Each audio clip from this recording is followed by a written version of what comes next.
इसको दिया गया है। इसमें जो मूल कंपोनेंट है वो जन भागीदारी है।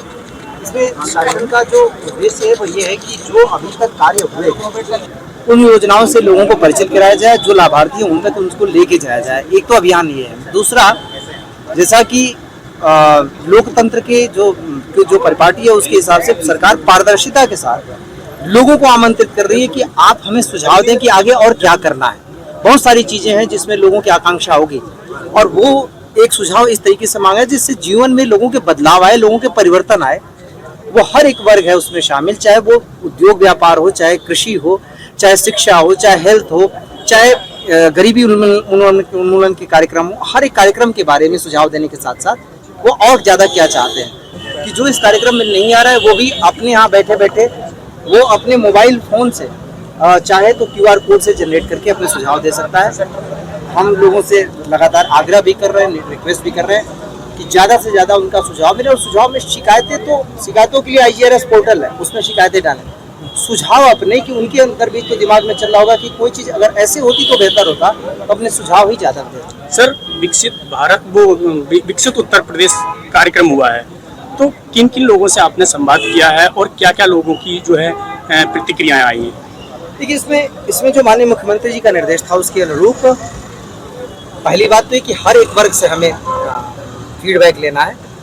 प्रयास तो हमारा हर एक वर्ग को उसमें जोड़ना है, लेकिन मूल जो सेक्टर्स हैं उन सेक्टर्स को आइडेंटिफाई करके सरकार ने दिया है, जो मैंने अभी आपको गिनाए कि वो हर एक उसका सेक्टर है और उस सेक्टर के अनुरूप सभी लोगों को आमंत्रित किया गया, चाहे वो उद्योग व्यापार के हों, उद्योग अलग, व्यापार अलग, कृषि अलग, शिक्षा अलग, स्वास्थ्य अलग, हर एक तरीके के लोग वहाँ पे शामिल हैं। उसमें कई सारे कंपोनेंट्स हैं जिससे कुपोषण है और इन सारी चीज़ों से रिलेटेड सभी के फीडबैक को हम ले रहे हैं। उसमें जितने सेक्टर्स डिफाइंड है उन सेक्टर्स में तो लोगों के फीडबैक ले भी रहे हैं, पर उनसे बाहर भी अगर कोई फीडबैक दे रहा है उसको भी हम नोट कर रहे हैं और उसी के अनुरूप सारी चीज़ें हम एक बार कंपाइल करके शासन के पास भेजेंगे, जो संभल के बारे में लोगों का सुझाव। सर, 2024 में जो 24 नवंबर को हिंसा हुई थी उसका जनपद संभल में एक ATS की यूनिट की स्थापना की जाएगी, किस तरीके से?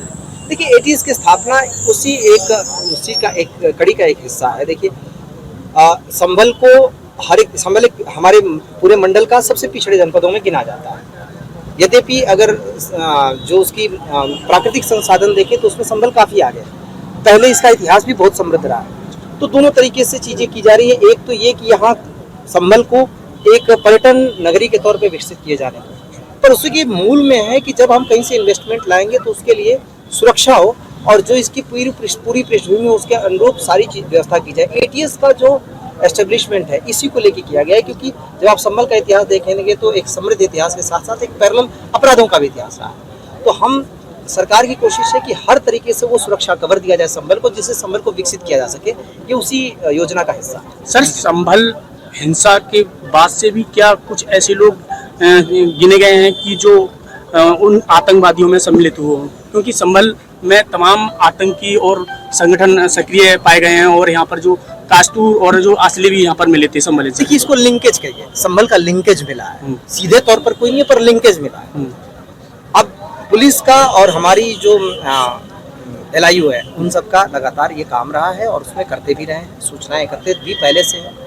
ये एक निरंतर चलने वाली प्रक्रिया है। ऐसा नहीं है कि आज अगर सभी लोग यहाँ से हट गए तो फिर बाद में नहीं आ जाएंगे, या आज हैं तो हमेशा रहेंगे। ये एक सतत प्रक्रिया है, वो लगातार चल रही है। चिन्हांकन का काम जारी है। मैंने आपसे कहा माननीय मुख्यमंत्री जी की योजना है विकास, और विकास को फलने फूलने के लिए जरूरी वातावरण हो, वो तैयार हो, और वो एक जरूरी वातावरण सबसे पहले उसमें सुरक्षा और उसके ऊपर भी काम।